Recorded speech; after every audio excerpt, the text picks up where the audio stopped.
Roberto Aspiazu, presidente del Comité Empresarial. Le damos los buenos días, Roberto, a este programa. Hay preocupación en el sector empresarial por la discusión de la ley antimonopolio. Lo primero que le quiero preguntar es si ha sido socializada, tal y como lo están anunciando los miembros de la Comisión de lo Económico de la Asamblea Nacional. ¿Ustedes conocen, han podido discutir con los miembros de la Comisión el contenido de esta ley? Una precisión, director ejecutivo del comité, pero es irrelevante. En realidad no ha habido socialización, lo único que hubo de forma previa al envío de la ley a la Asamblea fue un taller por parte del MIPRO a inicios de agosto, en donde únicamente se expusieron lineamientos generales de esta legislación, pero no es que se presentó entonces el proyecto para discutirlo y analizarlo sobre la base cierta del articulado, de manera tal de que no hubo socialización, y esto contraviniendo expresas disposiciones constitucionales, la principal constante en el artículo 85, en el sentido que en la definición de políticas públicas habrá participación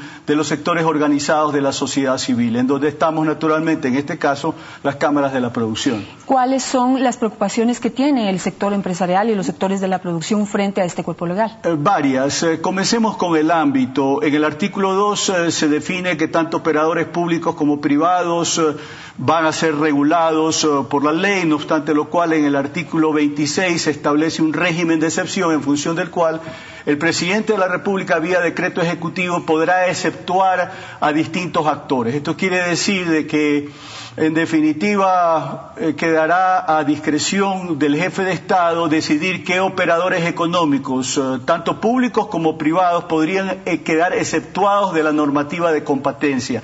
Esto atenta contra principios de generalidad y universalidad de la ley.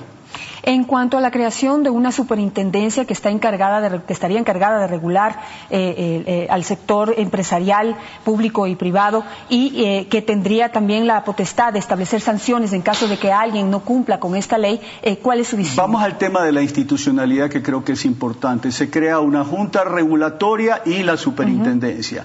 En el caso de la junta regulatoria, que es el máximo organismo, en definitiva va a estar conformado no por ley, sino por reglamento general. Esto es vía decreto ejecutivo. Es decir, el presidente de la República va a decidir quiénes conforman la junta regulatoria. En cuanto al superintendente, se designa de una terna remitida igualmente por la función ejecutiva al Consejo de Participación Ciudadana. Un poco como vemos el tema de la institucionalidad, que en vez de apuntar a que sea realmente autónoma e independiente del poder político, en definitiva se convierte bajo esta estructura en una suerte de comisaría para premiar a los amigos y seguramente para castigar a los enemigos.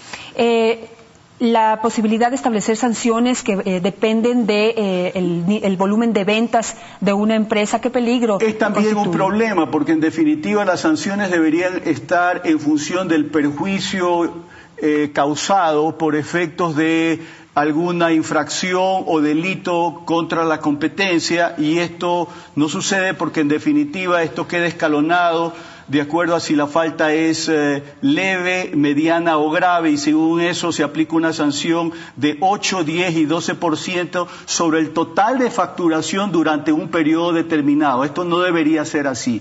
Ya he de destacar de que en materia de competencia no estamos inventando la pólvora. La primera ley de competencia es la ley Sherman de los Estados Unidos, que se promulgó en 1890, es decir, hay legislación internacional en materia de competencia 121 años, ¿me explico? Lamentablemente este es un proyecto elaborado desde las EMPLADES, como le decía, sin la debida socialización, y ahora estamos abocados a un escenario de que en marcha forzada, contrarreloj, ver qué se puede cambiar para mejorarla, pero lamentablemente el tiempo se viene corto y muy probablemente el resultado es que vamos a tener una mala ley de competencia que va a traer desconfianza, inseguridad, y en ningún caso va a favorecer un objetivo de Estado que es fundamental frente a un escenario de posible crisis internacional, que es promover inversión tanto nacional como extranjera. Ahora, la principal crítica que seguramente vendrá de los estamentos de gobierno es que el sector empresarial no quiere una ley antimonopolio, pero sí hay que establecer que necesitamos una ley antimonopolio para el mismo beneficio del sector empresarial. Y qué bien que trae a colación el tema, sí, porque el objetivo de una ley de competencia básicamente es establecer una plataforma en la cual todos los jugadores estén en igualdad de condiciones y que los grandes no perjudiquen a los pequeños. pequeños.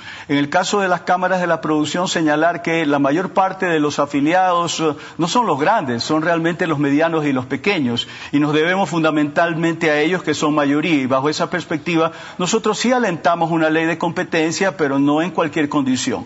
De hecho, destacar que en la región Ecuador, conjuntamente con Paraguay, Bolivia y Guatemala, son los únicos países que no tienen una legislación nacional, más allá de que a través de normas supranacionales, en el caso nuestro de la CAN, se ha venido aplicando una legislación de competencia que también ha dado lugar a algún tipo de abusos. Seguramente usted no se acuerda, pero hace cuestión de un par de años, a través de la Subsecretaría de Competencia del MIPRO, se dictó una sentencia contra Pfizer por el caso de no poder utilizar el sildenafil, que es el principio activo del Viagra.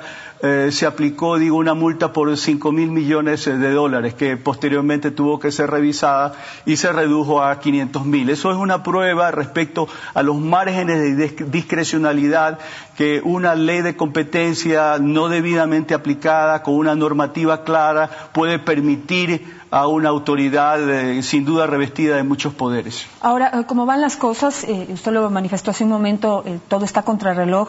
La ley es posible que se apruebe por el Ministerio de la Ley, que entre en vigencia por el Ministerio de la Ley. Siempre hay ese riesgo, y adicionalmente hay que recordar, en base al precedente del trámite de legislaciones anteriores, que finalmente el Ejecutivo es un legislador privilegiado, porque independientemente de que se haya llegado a acuerdos políticos en la Asamblea respecto a determinadas reformas de esta o alguna otra ley, vía veto parcial, la función ejecutiva siempre tiene la discrecionalidad de quitar y poner lo que quiera, de manera tal de que miramos con reserva el desenlace del trámite del proyecto de ley de competencia. ¿Coincidiría con otros sectores, como por ejemplo el bancario, en el sentido de que la ley es inconstitucional porque aborda 3 temas diferentes? Sí, opino igual, en el sentido de que hay una prescripción en el artículo 136 de la Carta Política, en el sentido de que las materias que debe abarcar un proyecto de ley deben ser exclusivas. En este caso particular, a través de las disposiciones transitorias se establece un régimen que reforma tanto la Ley General de Instituciones Financieras como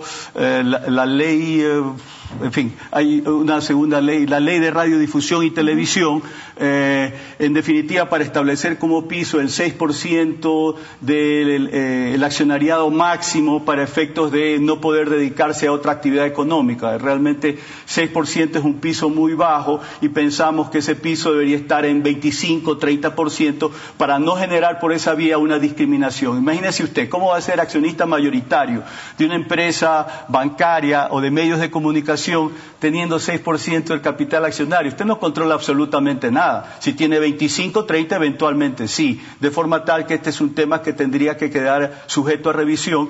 Y también hay el tema relacionado al hecho de que se pretende prohibir que el sistema bancario tenga empresas vinculadas, dedicadas al sector asegurador, de casa de valores y de administración de fondos, lo cual es contraproducente, porque por ejemplo en el caso de administradoras de fondos hay algo más de $600 millones que vienen manejando, 354.000 usuarios, y a la hora de la hora, el momento de que esas administradoras de fondos no tengan el respaldo directo de los bancos, en definitiva pues van a tener que ser vendidas a precio de huevo, y obviamente pues podría ocasionarse un perjuicio a quienes han confiado en el sistema. ¿Cómo calificaría usted la ley como está hasta el momento, como está planteada en este momento? Ha habido sectores que la han calificado de que en términos generales es buena, salvo ciertas cosas que deberían ser abiertas a la discusión. No, opino igual, es mala, es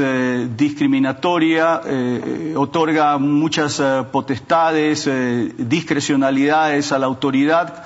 Como le decía hace un momento, finalmente los órganos de regulación, control y sanción de la competencia van a ser una suerte de comisaría del Ejecutivo, y a través de esa vía obviamente va a poder convertirse en una suerte de mecanismo para premiar amigos y castigar enemigos.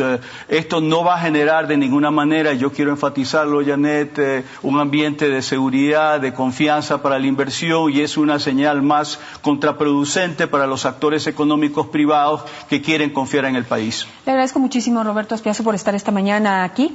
Él es director ejecutivo del Comité Empresarial. Muchísimas gracias por darnos su visión de la ley antimonopolio que en este momento está en discusión en la Comisión de lo Económico de la Asamblea Nacional.